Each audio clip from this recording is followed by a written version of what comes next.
In the meantime, Hillary Clinton's campaign is certainly on the defense right now amid startling new revelations in her email scandal.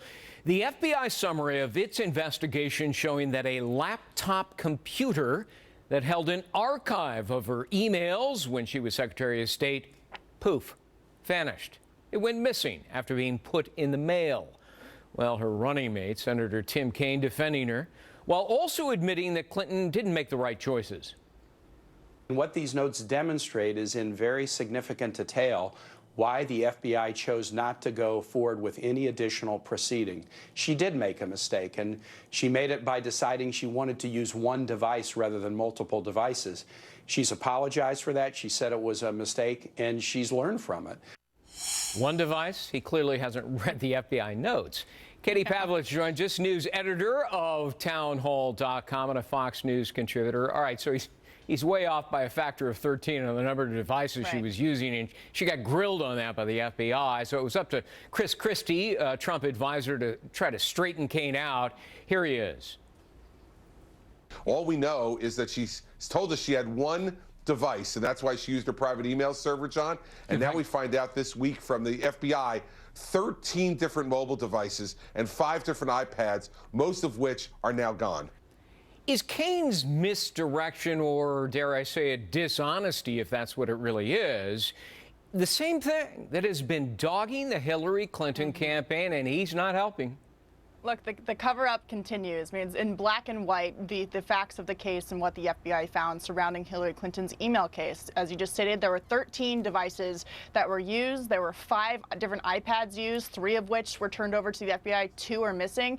As you said at the top of the segment, there is a laptop that was mailed by a Clinton staffer that was, by the way, a Clinton Foundation laptop that contained Hillary Clinton's entire State Department archive. So there's that connection.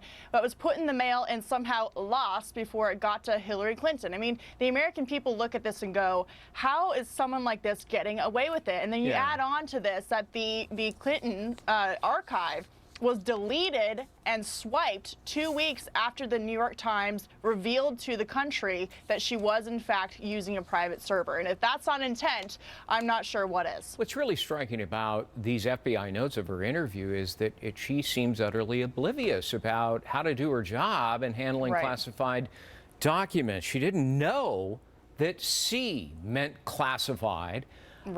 She said, I don't recall roughly 40 times, didn't recall classified training, briefings, didn't recall even getting classified security clearance. Couldn't determine how classification happens, couldn't identify clearly classified documents when they were presented to her by the FBI.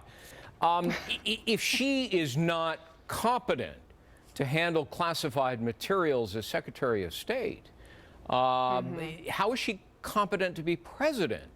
Well, there's 2 issues here. The first is that Hillary argues in this FBI interview that she believed the C classification didn't stand for classified information, but that in fact it stood for alphabetizing these emails as a way to organize the emails. Yeah, except there was no A, order. B, and D, there was no and A, E, B, C, D, E. It never went on. Right, exactly. That's the first problem. The second problem is that Hillary Clinton was the First Lady. She was a senator from New York. She was a Secretary of State. For her to argue to the American people that she didn't know how to classify information, what classified information was, and for her to argue that to the FBI is not only untrue, but it's laughable and an insult. It's insulting to the American people's intelligence. They're not stupid. They look at this and say, how is it that she got away with this in terms of saying that she was ignorant, pleading ignorance? That's not a defense for the American people. It certainly is for her. You know, Tim Kaine also said, look, you know, in the Senate, it's really hard to determine classified documents. Well, that's not the case here. She was confronted with documents showing an advanced military drone strike against an enemy, and she said, well, A, I don't remember that, and B,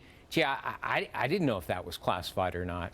Really? Well, Greg, when you have Bleach Bit and hammers involved, it's very clear what the intention here was to destroy the evidence of what went on. There was obviously a lot of coordination between the Clinton Foundation and Hillary Clinton. There was classified information on her private server, which, of course, the reason the FBI investigated that is because that is a federal crime if you were, found to have done it intentionally.